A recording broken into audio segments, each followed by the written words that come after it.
하나님의 말씀 함께 찾아보시겠습니다. 구약성경 에스겔서 1장입니다. 에스겔서 1장 1절에서 3절에 있는 말씀을 제가 봉독하겠습니다. 30째 해 넷째 달 주 닷새 내가 그발 강가 사로잡힌 자 중에 있을 때에 하늘이 열리며 하나님의 모습이 내게 보이니 여호야긴 왕이 사로잡힌 지 5년 그달 주 닷새라. 갈대아 땅 그발 강가에서 여호와의 말씀이 부시의 아들 제사장 에스겔에게 특별히 임하고 여호와의 권능이 내 위에 있으리라. 아멘. 할렐루야. 이 시간 오신 여러분들을 예수님 이름으로 축복하고 환영합니다. 여기 계신 분들에게 은혜와 평강이 있을지어다라고 축복해 주셔요. 오늘도 여러분들에게 하나님의 은혜가 충만하고 하나님의 평강으로 충만하게 예수님 이름으로 간절히 바라겠습니다. 오늘 우리가 읽는 말씀 에스겔서 1장 1절에서 3절에는 말씀을 이스라엘 백성들이 바벨론의 포로로 잡혀갔습니다. 바벨론의 포로로 잡혀간다는 얘기는 정말 비참한 상황이죠. 그 비참한 상황이 얼마나 비참하겠습니까? 오늘 우리의 삶 속에서는 이해할 수 없는 그런 사건이죠. 그래도 우리 가운데 연세가 되신 분들은 옛날 있었던 우리나라의 격동기를 보내신 거 기억을 하실 겁니다. 일제 강점기 때, 또 6.25 동란, 그 어떻게 보면 우리나라의 가장 큰 격동기를 보내신 분들이 여기에 앉아 계신 줄 압니다. 그렇기 때문에 그분들에게 있어서 전쟁이라는 것, 그분들에게 있어서 포로로 잡혀간다는 것은 정말로 실감날 수밖에 없는 그런 비참함인 줄 압니다. 오늘 우리는 그런 비참함을 몰라요. 우리는 오늘 이 시간에 그때를 경험하지 않는 우리들에게는 얼마나 참담한지를 모릅니다. 그냥 뭐 고통이나 있었겠지, 아니면 어떤 환란이 있었겠지 라고 생각할 수도 있겠지만 그때를 기억하시는 분들은 정말로 또다시 그런 일이 생긴다 그러면은 어떻게 하겠습니까? 도저히 있을 수 없는 일이라고 말할 수밖에 없을 겁니다. 왜요? 그때의 아픔, 그때의 고통, 그때의 비참함은 이루 말할 수 없기 때문에 그렇습니다. 어떤 말로 그때를 형언할 수가 있겠습니까? 어떤 말로 그때의 감정을 표현할 수가 있겠습니까? 오늘 본문의 말씀도 그와 같아요. 바빌론으로 포로로 잡혀간 지 5년이 되어졌다고 말하고 있습니다. 오늘 본문의 말씀에 보면은 2절 여호야긴 왕이 사로잡힌 지 5년 그달 초 닷새라 라고 얘기하잖아요. 여호야긴이 남유다의 19번째 왕이거든요. 그러니까 여호야긴이 잡혀갈 때는 첫 번째 포로로 잡혀갈 때를 얘기합니다. 그러니까 여호야긴이 몇 개월 동안에 통치할 수밖에 없었냐면은 3개월이에요. 3개월. 굉장히 짧잖아요. 3개월 만에 붙잡혀간 거예요. 3개월 만에. 제대로 통치를 해봤겠습니까? 3개월 만에 포로로 잡혀서 바빌론으로 끌려갔습니다. 그리고 난 다음에 5년이 시간이 흐른 거죠. 그러니까 이스라엘 백성들에게는 이 5년의 포로 생활은 어떤 생활이겠습니까? 포로로 잡혀가가지고 정착하고 거기서 분위기에 맞추면서 어떻게 보면 여기 우리가 살아가야 하겠지라고 생각했던 것과는 다르다는 얘기예요.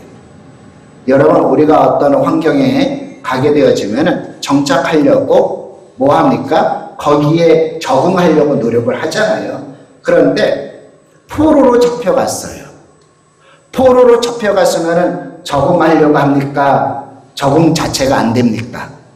적응 자체가 안 되는 거예요. 비참함입니다. 참담한 괴롭과 고통 가운데 환란 속에서 1년이 지나고 2년이 지나고 3년이 지나고 그런 과정 속에 있으니 가면 갈수록 시간이 흐르면 흐를수록 여러분 마음이 안정이 되겠습니까? 마음이 더 고통으로 가득 찰 수밖에 없겠습니까? 고통으로 가득 찰 수밖에 없는 거예요. 안정이 안 되는 거예요. 안정이. 정착이 안 되는 거예요. 정착이. 적응이 안 되는 거예요. 적응이. 더 비참해지는 거예요. 더 고통스러운 그런 시기를 보내게 되어지는 것이에요. 그럴 때쯤 한 5년 정도가 지났습니다. 5년 정도가 지난 어느 날, 그때가 바로 언제입니까? 1절 이렇게 얘기하죠. 30째 해 넷째 달. 누가 30째 해란 얘기입니까? 요게 에스겔이에요. 에스겔. 에스겔 선지자가 30해쯤 됐던 초 닷새 해라고 나와 있어요. 왜? 이 말씀 에스겔은 누가 기록하고 있어요? 바로 에스겔 선지자가 기록을 하고 있기 때문에 그래요. 그래서 1절부터 처음부터 뭐라고 얘기합니까? 30째 해 넷째 달 초닷새 해 내가 그발 강가에 사로잡혔다. 그렇게 얘기하고 있는 것을 볼 수가 있어요. 에스겔이 몇 살 때쯤 되었더라? 30살. 30살. 왜 30살이 중요하겠습니까? 이 30살은요, 바로 무엇을 하는 시기냐면요, 공적으로 일을 하기 시작하는 해입니다. 여러분, 본문에 있는 말씀을 보면은 특별히 에스겔 선지자가 어디에 있다고 얘기합니까? 내가 그발 강가 사로잡힌 자 중에 그발 강가라고 나왔잖아요. 그발 강가. 이 그발 강가가 어디에 있었겠습니까? 어디에? 이스라엘 땅에 있었겠습니까? 아니면 바벨론 땅에 있었겠습니까? 바벨론이죠. 첫 번째 페이지. 이스라엘 땅이 어디예요? 여기가 이스라엘 땅이에요. 여기가. 예루살렘 보이시죠? 그리고 여기 갈릴리 바다 보이시고 여기 쭉 내려오면은 여기가 요단강. 그 요단강 밑이 사해 바다가 있잖아요. 그러니까 여기가 이스라엘 땅이에요. 그러면은 오늘 본문에 나와 있는 그발 강가는 어디냐면은 여기 쭉 내려가면은 여기에 있어요. 여기에요. 한 엄청나게 이렇게 떨어진 곳입니다. 여기 보면은 티그리스강, 유프라데스강. 여기가 바로 바빌론 땅의 본거지입니다. 여기 보면은 여기 밑에 바로 그발 강가가 있어요. 그발강이 있어요. 그발강. 그러니까 이스라엘 백성들이 여기 보면은 여기까지 가는 거리가 직선 거리가 아니라 직선 거리로 갈 수가 없어요. 왜 그러냐면은 여기는 사막이기 때문에 직선으로 못 가요. 직선으로 못 가기 때문에 어떻게 이동할 수밖에 없냐면은 곡선으로. 그래서 초생달이라는 말 여러분 들어보셨죠? 이렇게 올라갑니다. 이렇게. 그래서 이 거리가 직선거리라기보다는 곡선으로 이렇게 가는 거리가 더 멀다는 얘기예요. 더. 이렇게 엄청나게 먼 이곳까지 이스라엘 백성들은 포로로 잡혀갔어요. 포로로 잡혀갈 때에 여러분들의 포로들이 여러분 무엇을 타고 가겠습니까? 어떻게 갑니까? 여러분들? 끌려가는 거예요. 끌려가는 거예요. 짐승처럼 묶여가지고 끌려갑니다. 짐승처럼 묶여가면서 끌려갈 때 여러분 아무리 건강한 사람이라도 여러분 끌려가면은 나중에 어떻게 됩니까? 완전히 처참한 비참한 모습으로 바꿔집니다. 그러니까 여기서 이렇게 하란에서 고산에서 이렇게 내려가기 때문에 이 거리는요 만만치 않은 거리예요. 건강한 사람들도요 다 완전히 녹초가 될 수밖에 없는 그런 거리죠. 이런 바벨론의 그발 강가에서 에스겔이 나이가 한 30살쯤 되었을 때에 갑자기 하늘이 열리는 거예요. 그것을 누가 봤습니까? 에스겔 선지자가 본 거예요. 다음 페이지. 에스겔 선지자가 그발 강가에 있는데 갑자기 하늘이 열린 거예요. 하늘이 열린 거예요. 하늘이 열리고 환상을 봤어요. 우리가 읽지는 않았지만 에스겔서 1장 1절부터 쭉 내용을 보면은요 참 우리가 이해할 수 없는 환상을 본 거예요. 그 환상을 봤을 때 그것을 상상해서 여러분 보면은요, 여러 가지 모습을 볼 수가 있어요. 그런데 그 중에서 가장 많이 이렇게 환상을 바라보고 참고해서 그려낸 그림이 바로 여러분들이 지금 지켜보고 있는 그림입니다. 1절에 30살쯤 되었을 때 에스겔이 부름을 받았어요. 그런데 에스겔의 원래 직업이 바로 무엇입니까? 원래 직업. 선지자가 아니라 원래 직업. 제사장. 여러분 본문에는 말씀해 보면 이렇게 나와 있죠. 3절. 갈대아 땅 그발 강가에서 여호와의 말씀이 부시의 아들 제사장 나 에스겔. 그러니까 당연히 아버지가 제사장이니까 아들도 뭐예요? 제사장이란 말이에요. 제사장으로서 이제 직무를 감당할 수 있는 나이가 몇 살입니까? 바로 30살이에요. 30살. 그러니까 이 하나님께서 에스겔이라는 제사장을 부르셨어요. 몇 살에? 30살 때 부르신 거예요. 그런데 제사장으로서 사명을 감당하려면은 무엇이 있어야 돼요? 제사를 드리려면은 성전이 있어야죠. 성전. 바벨 땅에 성전이 없어요. 그렇다면은 에스겔이 제사장으로서 사명을 감당할 수가 없는 거예요. 자기의 사명을 감당할 수 없을 정도로 비참함 속에 에스겔이 살 수밖에 없었어요. 자기 나이가 30이 됐어요. 내가 고향 땅에 있었으면, 내가 예루살렘에 있었으면, 전쟁에 터지지 않았으면, 예루살렘 성전이 파괴되지 않았으면 에스겔이 무슨 마음을 품었겠습니까? 무슨 생각을 했겠습니까? 에스겔은요, 이 그발 강가에서 자기 나이가 30살이 돼서 내가 제사장으로서 그냥 편안하게 예루살렘 성에 있었으면 제사를 드릴 준비하고 있었겠다. 제사장으로서 사명을 감당하는 것은 이스라엘 백성들에게는 얼마나 영광스러운 일이겠습니까?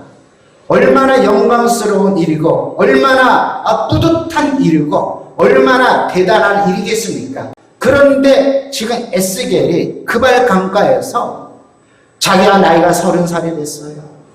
지금 예루살렘 성에 있었으면, 이스라엘 땅에 있었으면 엘리트와 같은 어떤 그런 신분에 있어서 나름대로 뿌듯하게, 나름대로 자랑스럽게, 나름대로 거기서 내가 지금 제사장의 사명을 감당하려고 뭐 하고 있더라?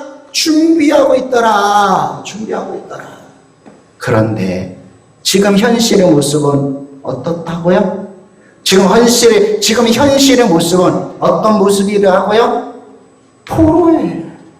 비참한 포로로 들어와가지고, 끌려와가지고, 지금 제사장으로서 사명을 감당하지 못하고 있는 이 가장 어떻게 보면 비참한 모습으로 지금 있을 수밖에 없는 이 에스겔 이 비참한 모습이 여러분 상상되지 않습니까?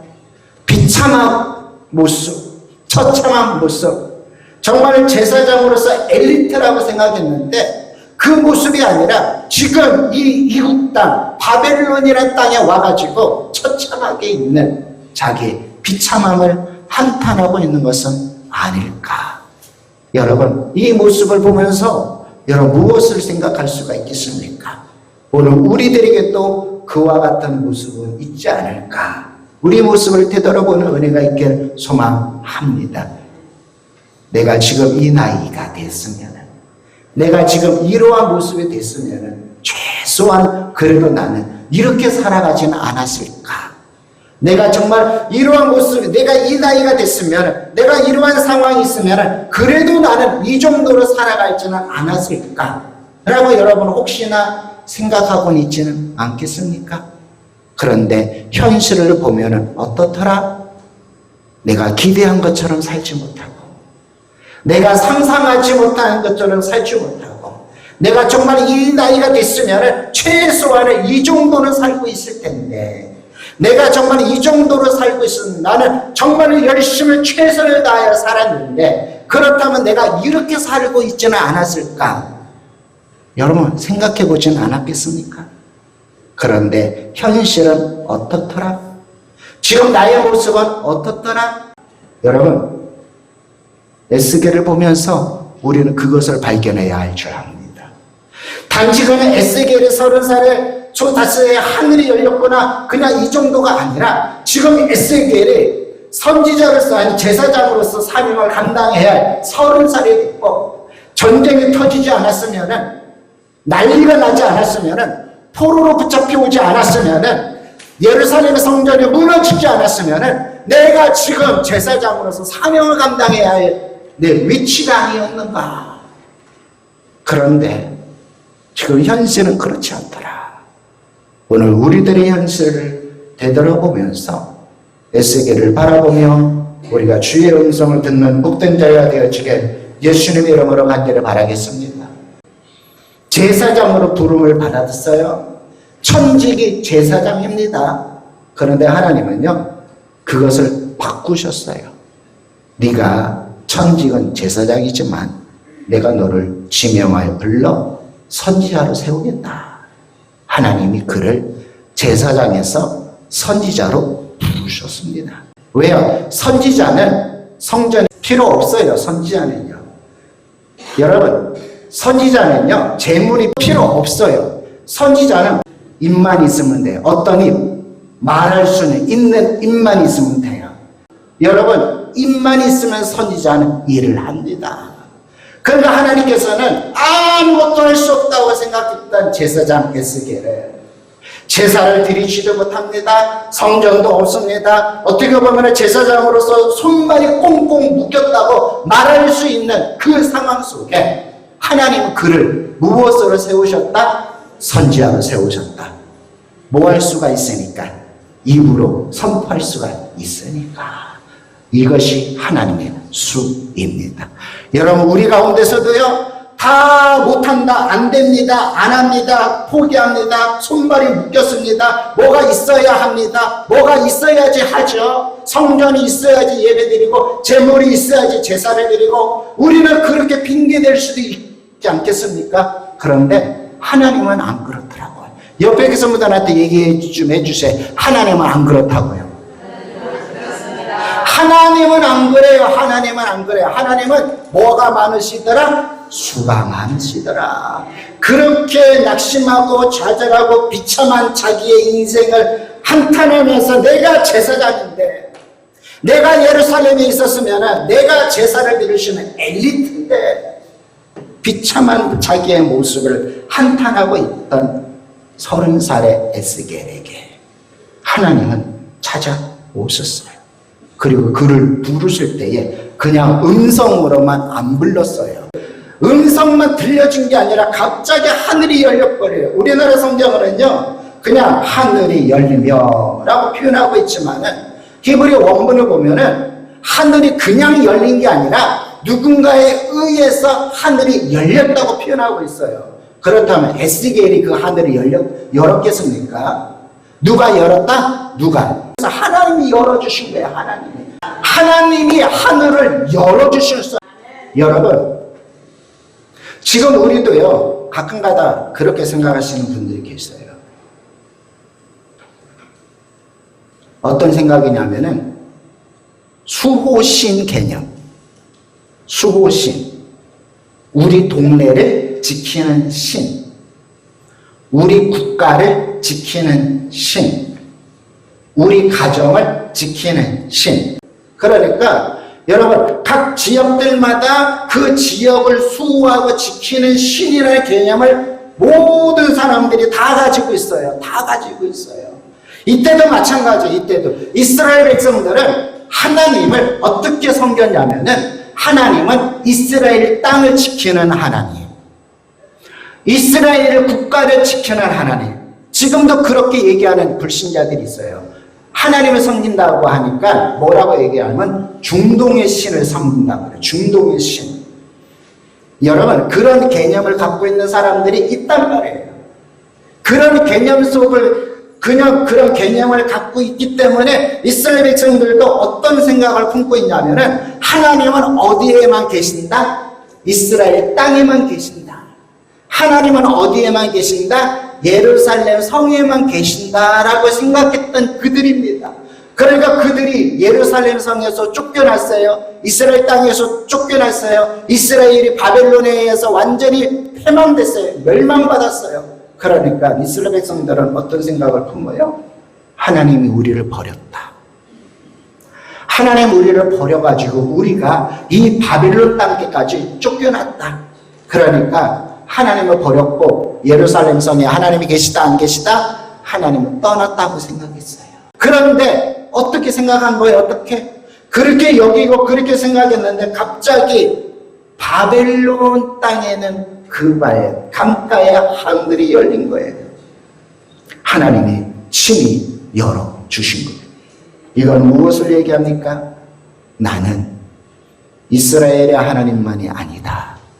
나는 바벨론의 하나님도 되고 나는 모든 족속의 하나님도 된다라는 하나님의 자기의 표현입니다. 하나님이 자기의 나타나심이라는 것을 여러분 믿는 은혜가 있기를 소망합니다. 여러분 그 창세기의 말씀에 보면은요, 창세기 26장에 야곱이 형 에서를 피해서 도망갑니다. 도망가요. 그래서 외삼촌 집으로 도망가다가 너무나 피곤하고 지쳐서 광야에서 잠을 잤어요. 광야에서 잠을 잤는데 갑자기 하늘이 열렸어요. 하늘이 열리고 하늘 위에서 땅까지 무엇이 쫙 내려왔더라? 사다리가 내려왔더라. 하나님의 음성이 들렸어요.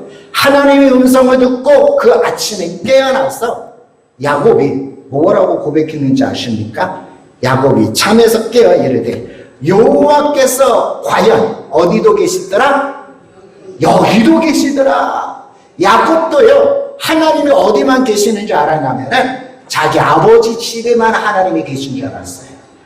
자기 집에만 하나님이 계신 줄 알았는데 야곱조차 또 뭐라고 고백했더라? 하나님이 여기도 계시는구나. 내가 지금 광야에 있는 이 자리에도 하나님이 계시는구나 라고 감격하며 하나님 앞에 예배를 드렸던 야곱을 기억합니다. 여러분, 하나님은 이스라엘을 떠나지 아니하셨습니다. 하나님은 이스라엘을 버리시지도 아니하셨습니다. 그냥 단지 우리 인간의 생각일 뿐입니다. 우리 하나님은요, 그냥 인간의 생각으로 하나님 우리를 떠난 거 아닐까?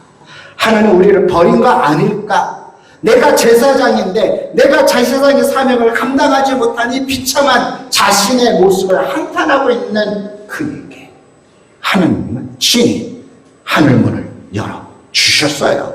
하나님이 친히 먼저 찾아오셨다는 것을 믿기를 예수님의 이름으로 간절히 축복합니다. 오늘 여러분 가운데서도요, 여러분 어떤 상황 속에 있는지 저는 여러분은 모릅니다. 그러나 하나님은 여러분을 다 아셔요. 그래서 지금 비참한 속에 있는 이 에스겔 제사장에게 한탄하면서 신세를 한탄하면서 마음을 안타까워하면서 하나님 우리를 버린 것은 아닐까, 하나님 우리를 떠난 것은 아닐까라고 혹시 낙심하거나 좌절하거나 있는 여러분이 있다면 하나님이 여러분들을 찾아오실 줄 믿습니다. 하나님이 그냥 찾아오시는 것이 아니라 여러분을 만나주시고 하늘 문을 열어주신다는 것을 여러분 깨닫는 은혜가 있게 소망합니다. 여러분 하늘 문만 열렸겠습니까? 펌피지. 3절 말씀에 보면 특별히 에스겔에게 임했다라고 표현하고 있어요. 그냥 여러분 에스겔에게 말씀으로 임했다 이렇게 표현할 수도 있잖아요. 그런데 여호와의 말씀이 부시의 아들 제사장 나 에스겔에게 특별히 임했다. 특별히 임했다. 이 특별하다라는 단어가 하나 더 들어갔어요. 이거 왜 그러냐면은 히브리 원문에 보면은 임하다란 말이 2번 썼어요. 임하다. 그러니까 임하다는 말이 2번 썼으니까 이 평상시 말입니까? 강조하는 말입니까? 강조하는 말이지, 강조. 그러니까 강조하기 위해서 우리나라 말로 번역할 때 특별하다라고 번역합니다.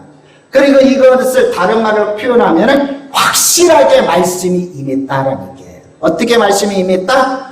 확실하게. 그러면 확실하게 말씀이 임했다는 얘기는 보여지는 것처럼 환상이 아니라 실질적으로 이 에스겔에게 뭔가 능동적이고 뭔가 적극적이고 그냥 아무도 모르게 임한 게 아니에요. 무엇인가 에스겔이 깨닫게 하려고 에스겔에게 하나님께서 강력하게 붙잡았다는 것을 여러분 깨닫는 은혜가 있기를 소망합니다. 이 에스겔은 선지자가 아니라 제사장입니다. 여러분 제사장은요 하나님의 말씀대로 율법대로 뭐만 잘하면 돼? 제사만 잘하면 돼. 뭐대로? 말씀대로 율법대로 제사만 잘하면 돼. 그런데 선지자는요 뭐 해야 돼요? 하나님의 음성을 들을 줄 알아야 돼요. 하나님의 음성을 들어야 되고 하나님의 음성에 대해서 민감해야 되고 하나님이 무엇이라고 말씀하시는지를 듣고 깨달아야 알아야 돼. 그래야지 내가 입술을 벌려 선포하지. 그런데 제사장으로서 자라왔던 이 에스겔이 어떻게 하나님의 말씀을 깨달을 수가 있겠습니까? 어떻게 하나님의 말씀을 분별할 수가 있겠습니까? 그러니까 하나님께서 어떻게 하셨더라? 특별한 방법으로 이 제사장의 에스겔을 사로잡았던 것을 우리는 깨달아야 합니다.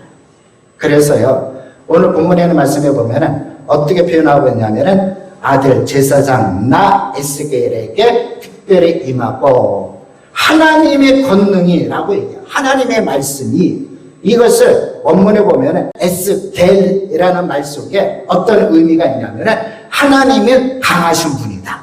하나님 어떤 분이다? 강하신 분이라는 얘기예요. 에스겔이라는 이름의 단어가 뜻이 있는데 어떤 뜻을 가지고 있다? 강하다는 뜻이 있습니다. 강하다는 이름의 뜻이 바로 어떤 의미를 가지고 있겠습니까? 하나님의 능력을 얘기하는 거예요. 하나님의 권능을 얘기를 하는 거예요. 포로 생활을 하고 있는 이스라엘 백성들은 포로 생활을 하고 있는 이 에스겔에게 있어서는요 지금 좌절 속에 있어요. 낙심 속에 있어요. 비참함 속에 있는 것이죠. 그렇기 때문에 하나님은 어떻게 말씀하시는 거예요? 나는 강력한 능력자다 라는 것을 알리기 위하여 특별히 임하고 있다는 것을 여러분 깨닫는 은혜가 있기를 소망합니다. 그냥 단순히 그냥 음성으로만 들려진 게 아니에요. 그냥 단순히 음성으로만 내가 하나님이다가 아니에요. 하나님은 에스겔의 입을 열어가지고 하나님은 에스겔의 마음을 열어가지고 하나님께서 직접적으로 그에게 말씀으로 역사하셨다는 것을 깨닫는 은혜가 있기를 간절히 소망합니다. 그걸 통해서요 하나님은요 어떤 분이다? 절대 주권적으로 역사하시고 통치하신 분이라는 것을 알리시는 하나님의 섭리입니다.